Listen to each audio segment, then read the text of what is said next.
in season 6, I have to think about it a lot, and it's brutal. This is the most difficult thing I think I've ever done. Jonathan Roumie said the crucifixion in Chosen Season 6 is very hard, day by day. So, I'm tired now. I need rest. But I'm still working only for God. So many levels, and just trying to be ready for it and trying to just empty myself and allow the Lord to just be with me throughout the process. For years, Jonathan Roumie has carried a quiet weight. On camera, he is calm, gentle, and deeply spiritual, the perfect reflection of the Jesus millions have come to love in The Chosen. But behind the scenes, Jonathan has always admitted something fans often forget. He's not actually Jesus, he's human. And that truth has followed him like a shadow through every season. The emotional pressure of trying to portray the Son of God is something few could ever understand. And yet, he embraced it again and again because he believed the story mattered. But when season 6 began, everything changed. Because this was the crucifixion season. The agony, the betrayal, the abandonment, the death. And suddenly, for Jonathan, it stopped being just a role. It started becoming too real. He admitted that for the first time in the history of the show, a dark thought entered his mind. "Don't want to do this," he said. "It was fleeting," he said, "but it was real." And that terrified him. This wasn't just about performance anymore. This was about spiritual survival. Over the course of 3 relentless weeks filming the crucifixion in the scorching heat of Mada, Jonathan poured every ounce of himself into the role. He dropped weight dramatically. His face looked worn, drained. The pain you saw in Jesus' eyes on screen, that wasn't acting. That was Jonathan unraveling. He trained for this season harder than any other spiritually and physically. But no amount of preparation could have made the agony feel less real. And as he filmed moment after moment of Jesus being beaten, mocked, nailed, and lifted onto the cross, something inside him started to fracture. It wasn't just exhaustion. It wasn't just pressure. It was something else, like grief, but heavier. The feeling that he was walking through the very last days of someone he deeply loves, and all he could do was keep going. Jonathan has said, before that, portraying Jesus is both the greatest privilege of his life and the hardest cross he's ever had to bear. But this time, that cross nearly crushed him. There were days when he could barely speak. He admitted in one interview that he felt this spiritual weight like never before. He was being broken down in front of cameras, in front of crew, in front of the world. And yet, he didn't stop. Why? Because for him, portraying Jesus isn't just a job, it's a calling. One he didn't choose lightly, one he continues to answer, even when it hurts. But season 6? That was different. This wasn't just another episode, this was the passion, the betrayal in the garden. The silence before Pilate, the climb to Golgotha, the nails, the cross, the death, and Jonathan was at the center of it all. And while millions of fans are eagerly waiting to see how The Chosen handles the crucifixion, very few realize the cost behind what they're about to witness. Not just in terms of production or time, but in terms of Jonathan's heart, mind, and soul. Because once the cameras stop rolling, the pain doesn't disappear. The memories linger, the grief stays, and the spiritual exhaustion, that's not something he can just leave on set. Jonathan has admitted before that this show impacts his life off-screen as well. The pressure to embody Jesus, to answer fan expectations, to carry the weight of people's spiritual journeys, it follows him home. It affects his relationships, his health, his sense of peace, and yet he carries it every day. What's most heartbreaking is that Jonathan doesn't complain. Even when he admits how much he's hurting, he does it with humility, with honesty. He says he feels unworthy, that he constantly strives to be better, to live up to what the role demands. He doesn't say he's tired because he's frustrated. He says it because it's the truth. Because he's human, and humans break. Even the ones who seem the strongest. Even the ones who wear the crown of thorns on screen. And that's what makes this season so different, so raw, so powerful. Because, for the first time, even Jonathan was afraid of what it would take to finish. And still, he chose to do it. He chose to carry the cross again. Not just for the show, but for every person who would one day watch and feel the weight of Christ's sacrifice. But now, the question remains, can Jonathan keep going? What happens when a man gives everything he has spiritually, emotionally, physically to bring Jesus to life, and then finds there's almost nothing left? In the next section, we'll go deeper into the emotional aftermath Jonathan faced, how the memories of these scenes haunted him, and how his personal faith was tested like never before. Because once you step into the darkness of Golgotha, you don't come back the same. After the crucifixion scenes wrapped, something in Jonathan Roumie didn't feel the same. The cameras were off, the crew had moved on, and the physical demands were technically over, but the emotional and spiritual weight still clung to him, like a shadow that refused to lift. Because what he went through on that set was not something you could just leave behind. The pain, the intensity, the silence of hanging on that cross, it doesn't fade when the director yells cut. It stays with you. And for Jonathan, it carved itself into his spirit in a way that changed him. He admitted later that the weeks following those scenes were some of the hardest in his personal life. Not because of any external crisis, but because of the internal storm that had been unleashed. For a man of deep faith, who pours himself completely into his portrayal of Jesus, it's no surprise that reliving the final moments of Christ's life, day after day, hour after hour, would shake him to his core. But what no one expected was just how long the echoes of those scenes would haunt him. Jonathan has always been transparent about how seriously he takes this role. He doesn't treat it like a job, he treats it like a sacred mission. And when he filmed the Garden of Gethsemane in season 5, we already saw glimpses of how much it was taking out of him. He described those moments as devastating, saying he felt isolated, emotionally drained, and spiritually crushed. He shut down on set. People didn't know how to talk to him. The pain of portraying Jesus, pleading with the Father, sweating blood, facing loneliness and fire was so real for Jonathan that it became hard to distinguish where the character ended and he began. So when season 6 arrived, and he had to take that even further to the betrayal, the beatings, the crucifixion, Jonathan knew it was going to break something in him. And it did. Because you can't go through that kind of spiritual reenactment without being changed. The anxiety started to build long before the crucifixion scenes were filmed. Jonathan recalled being in the hair and makeup chair and suddenly being hit with shooting pains in his ear and heart. Palpitations that made him wonder if something was seriously wrong. But deep down, he knew what it was. It wasn't sickness.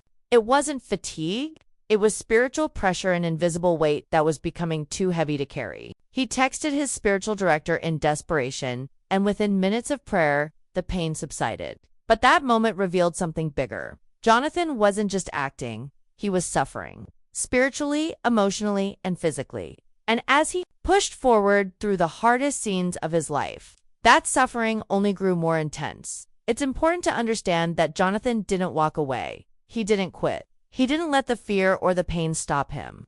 But that doesn't mean he wasn't hurting. That doesn't mean he didn't reach a point where he questioned everything. The line he admitted, "I don't want to do this," wasn't just about physical difficulty. It was about the cost of giving so much of his soul again and again, without knowing how much more he had left to give. Imagine carrying everyone's expectations. The responsibility of portraying the most important figure in history and doing it while your own spirit is screaming for relief. That's what Jonathan faced. And he did it in silence, with humility. Knowing that millions of people would only see the finished scene, not the pain behind it, even offset. The burden didn't lift. Jonathan spoke about how the responsibilities of the chosen bleed into every part of his life. There are requests, interviews, appearances, messages from people who say the show changed their lives. It's beautiful, it's a gift. But it's also overwhelming, because he's still human. He still has to figure out how to be Jonathan in a world that now sees him as Jesus. He still has to navigate relationships, work, prayer, rest all, while feeling like he can never completely step away from the role. And that's where the real struggle lives. Not in the bruises or the physical exhaustion, but in the mental and spiritual war that never seems to end. He once said, trying to make sense of all of it and balance all of it, that's the hardest part. And you can feel the honesty in that confession. There's something heartbreaking about watching someone give everything they have and still feel like it's not enough. Jonathan doesn't just memorize lines, he tries to live like Jesus. And that striving, while beautiful, can also be brutal, because no one can truly be Christ. And yet, the more he pours himself into the role, the more he feels the pressure to be perfect, to be holy, to be strong for others. But the truth is, even Jonathan has moments of weakness, moments of pain, moments where he breaks. And the fact that he's willing to share those moments with us is what makes his journey so powerful. It's not just about what we see on screen. It's about what he carries when no one's watching. So the aftermath of season 6 wasn't just a recovery. period. It was a time of reckoning, of wrestling with the impact of the pain he just relived, of asking himself how to heal, how to rest, how to return to normal life. That's even possible, because once you've walked through the crucifixion, how do you go back to anything else? In the next section, we'll explore the spiritual depth of Jonathan's process, how his faith kept him grounded during his darkest moments, and how letting go of control might be the only way he's able to keep going. As the darkness of the crucifixion season closed in, Jonathan Roumie had no choice but to lean fully on the one thing that had carried him through every storm before, his faith. But this time, even his spiritual strength was tested like never before. The pain wasn't just physical, and it wasn't just mental.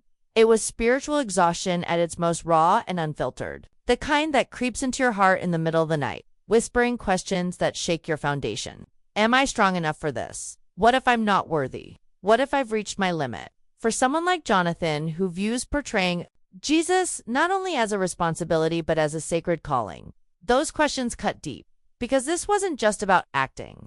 This was about surrender. Complete, absolute surrender. And that's exactly what Jonathan had to do when he realized he couldn't carry this weight on his own anymore. In one of the most powerful admissions he's ever made, Jonathan explained the only way he could survive the demands of this role, especially during season 6. He said the answer wasn't more training, more preparation, or even more rest.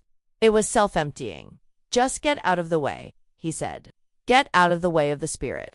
These weren't just poetic words. This was a survival strategy, a spiritual lifeline, because when the role became too overwhelming, when portraying Jesus felt like too much for one man to carry, Jonathan chose to step aside internally, allowing the Holy Spirit to move through him instead.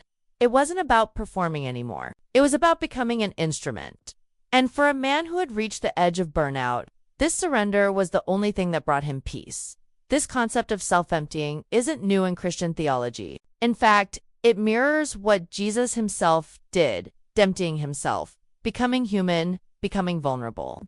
And Jonathan, knowingly or unknowingly, walked that very same path during this season. He allowed himself to be broken, to be vulnerable, to feel every ounce of the pain that the role required, and by letting go of his own control, his own fear, and even his own sense of ability, he found something deeper, a quiet strength, a sacred stillness, a presence that could only come from beyond himself. And this is where the beauty of Jonathan's journey lies. Not in the scenes he filmed or the lines he delivered, but in the invisible transformation happening inside him with every breath, every tear, every prayer. But surrender doesn't come easy, especially not when the world expects you to be strong all the time. Jonathan has often said that people see him as Jesus not just on screen, but in real life. They approach him with reverence, sometimes even confusion, forgetting that he's not divine, he's a man, a believer, a struggler. And while he's honored by the love he receives, there's also a burden in constantly having to live up to an image that was never his to begin with. That pressure becomes even heavier when filming scenes that involve deep spiritual trauma like the crucifixion, the betrayal, the last moments of Christ's life. These aren't just stories to him. These are sacred events, and treating them with the reverence they deserve means going to emotional depths that most people would never dare to touch. So when Jonathan says he had to let the Spirit move, it wasn't a dramatic phrase, it was a desperate need, because his own strength wasn't enough, his own peace wasn't enough. And the only way to survive the storm of portraying Jesus during the crucifixion was to stop trying to do it all himself. He needed to be carried spiritually, and somehow, even in his lowest moments, that surrender became his salvation. In the silence of suffering, in the stillness of exhaustion, in the echo of "I don't want to do this," he found a new kind of power. Not one that comes from effort, but from letting go, from trusting that he wasn't alone. And in that moment, Jonathan's portrayal of Jesus became something more than powerful. It became real, not because he was perfect, but because he was willing to be broken, because he was willing to admit that he couldn't do it without help. And that honesty, that raw, unfiltered confession is what makes his performance in season 6 something truly extraordinary. You're not just watching an actor, you're witnessing a soul in surrender, a heart wide open, a man standing in the shadow of the cross, saying, "Not my will, but yours be done." What's incredible is that this surrender didn't just affect the scenes being filmed. It transformed Jonathan personally. He began to approach everything differently, from interviews to daily routines to how he processed fame. He no longer tried to control outcomes. He no longer obsessed over perfection. Instead, he let God lead, and even though that path was more difficult, more painful, and more unpredictably was real. And that authenticity is something you can feel in every frame of season 6. In the next section, we'll go deeper into how Jonathan's physical transformation mirrored his spiritual one, how losing weight, suffering exhaustion, and enduring isolation became more than just challenges. They became offerings. Because every sacrifice Jonathan made didn't just serve the story of Jesus, it brought him closer to understanding it. When you look at Jonathan Roumie in the scenes from season 6, there's something different, something almost alarming. His face is thinner, his eyes darker, his posture weaker. This wasn't makeup or camera tricks. It was real. Jonathan lost, a lot of it? Not for aesthetics, not for Hollywood effect, but because his body had to reflect the suffering of Christ. And as he pushed himself into that transformation, physically and emotionally, he started to discover just how much the role of Jesus was demanding, not just his heart, not just his spirit, but his very flesh. Portraying Jesus' final days was never going to be easy. But Jonathan didn't just act the pain. He lived it. Every day of that crucifixion season became a test of endurance. His body became the canvas for suffering, and every ache, every hunger pain, every sleepless night became part of the offering he gave to the story. And that's something most people watching the show will never know, because the weight of sacrifice is often invisible. He described this transformation in quiet, broken words. Not to impress, not to exaggerate, but because there were no stronger words left. I've been training specifically for this season, he said, and there's been a lot of self-sacrifice to bring my idea of how Jesus should feel and look. But even in that sentence, you could feel the struggle. He paused. He stammered. The memories of those weeks clearly still haunted him, because losing weight wasn't just about appearance, it was about surrender. Jonathan was stripping away every comfort, every distraction, every ounce of personal ease to walk closer to the pain that Jesus must have endured. And even if he could never fully experience the suffering of Christ, he gave every piece of himself to get closer. That kind of physical devotion isn't something you can fake. It's something that leaves a mark on the body and the soul. What's terrifying is how this physical strain started to blend with emotional and spiritual fatigue. He wasn't sleeping well. His anxiety surged. His body would ache during routine tasks. And yet, he didn't stop. Because in Jonathan's mind, this wasn't about method acting or proving a point. This was about reverence, about honoring a story so sacred, so heartbreaking, that it demanded something deeper than performance. Jonathan believed that if he didn't give it everything, if he didn't truly feel the weight, then he couldn't portray the truth. And that truth came at a cost. The lines blurred. The cross on his back might have been a prop, but the pain in his soul was real. There's a look in his eyes in some of the rawest moments of season 6 that can't be faked. It's the look of a man who has given everything and still feels it's not enough. This transformation also impacted the people around him. Crew members didn't know what to say to him. Co-stars watched as he became quieter, more withdrawn. He wasn't acting like Jonathan anymore, at least not the version they were used to. And that was intentional, because Jonathan was stepping aside and allowing the role, the story, and the spirit to consume him. But that kind of sacrifice comes with isolation. When you carry that kind of spiritual and emotional weight, very few people can understand what you're going through, and that loneliness, it's haunting. He admitted that during the filming of Gethsemane, he felt completely shut off from the world around him. And in the crucifixion scenes, that feeling only intensified. It wasn't just about playing a man who was abandoned. It was about feeling that abandonment himself. Not from God, but from the normalcy of life. It's rare for an actor to allow themselves to suffer so deeply for a role. Most are protected by barriers, by routines, assistants, buffers, luxuries. But Jonathan stripped all of that away. His days weren't filled with pampering. They were filled with prayer, pain, and silence. He became a vessel. And when a vessel carries something sacred, it must be emptied first. That's what this season did to him. It emptied him. And it did so slowly, brutally, beautifully. Because Jonathan wasn't chasing applause. He wasn't even chasing authenticity. He was chasing something holy. And the only way to find it was to let go of everything else, including his own comfort, his own safety, his own strength. Even in interviews after filming, Jonathan seems different, softer, more introspective, less certain, as if he's still piecing himself back together. And maybe that's the most powerful part of all. He didn't walk away from season 6 triumphant. He walked away changed. And that change wasn't just in his weight or his performance, it was in his soul. Something broke open during those crucifixion scenes, and he hasn't fully recovered. Because when you offer your body as a vessel for something so sacred, you don't get to return to who you were before. You become something new, something scarred, something stronger. In the next section, the final part of this journey will explore what comes after all the sacrifice. We'll ask the hard question, how does Jonathan heal? And what keeps him going, even when the burden of portraying Jesus becomes too much to bear?